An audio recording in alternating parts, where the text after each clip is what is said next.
Untuk tema kali ini yaitu tentang pembelajaran berbasis kompetensi.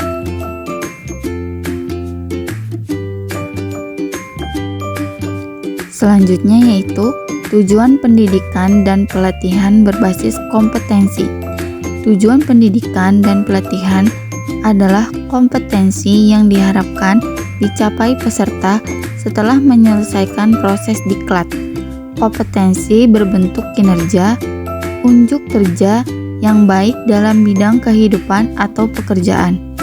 Kinerja yang baik dapat dicapai berkat kemampuan menerapkan pengetahuan, keterampilan, dan sikap perilaku. Bila digambarkan, hubungan antara kompetensi, kemampuan, dan pengetahuan sebagai berikut.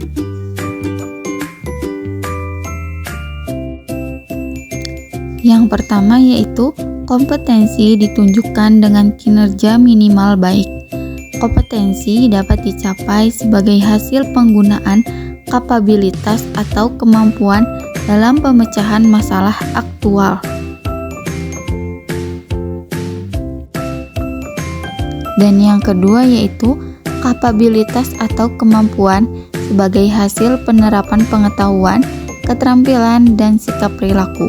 Kapabilitas atau kemampuan disebut kompetensi dasar, diperoleh sebagai hasil perpaduan bakat, pengalaman, dan pendidikan, menjadi dasar untuk mencapai kompetensi. Dan yang ketiga yaitu kompetensi ditunjukkan dengan kinerja minimal baik.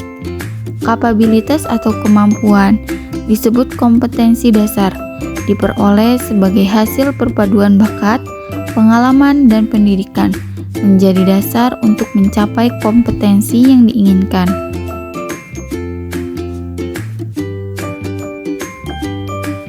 Dan selanjutnya yaitu kurikulum berbasis kompetensi.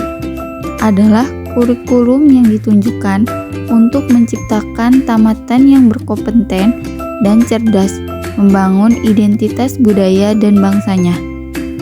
Selanjutnya, kompetensi yang dikembangkan adalah berupa keterampilan dan keahlian bertahan hidup dalam perubahan, pertentangan, ketidakmenentuan, ketidakpastian, dan kerumitan dalam hidup.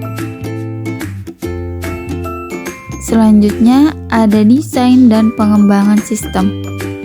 Adalah sistem pembelajaran dengan seluruh komponen di dalamnya harus difokuskan pada tujuan pembelajaran yang berisi kompetensi.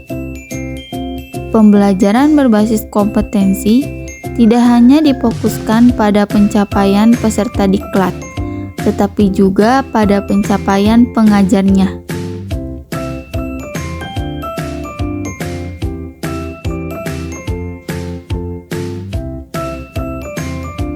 Selanjutnya yaitu kompetensi awal dan karakteristik awal peserta didik. Pihak pertama adalah pihak yang paling berkepentingan dalam hasil pembelajaran di masa depan. Mereka adalah pihak yang perlu dibantu penyelenggara diklat untuk membangun cita-citanya peserta didik tersebut dalam mencapai cita-citanya. Selanjutnya yaitu ada pihak kedua. Pihak kedua adalah penyelenggara diklat. Di dalamnya termasuk pengajar dan pengelola satuan pendidikan. Selanjutnya, pihak ketiga.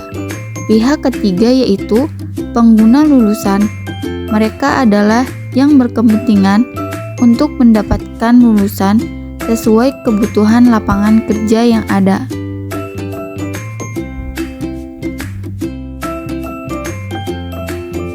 Selanjutnya yaitu kompetensi dan pengukuran hasil belajar.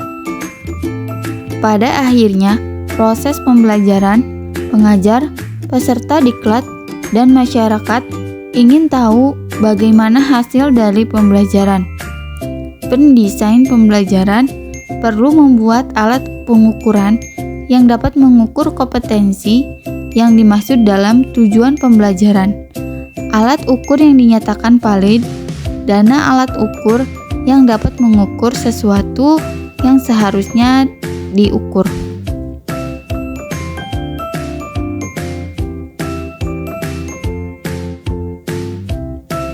Untuk semuanya, jangan lupa like, comment, and subscribe ya.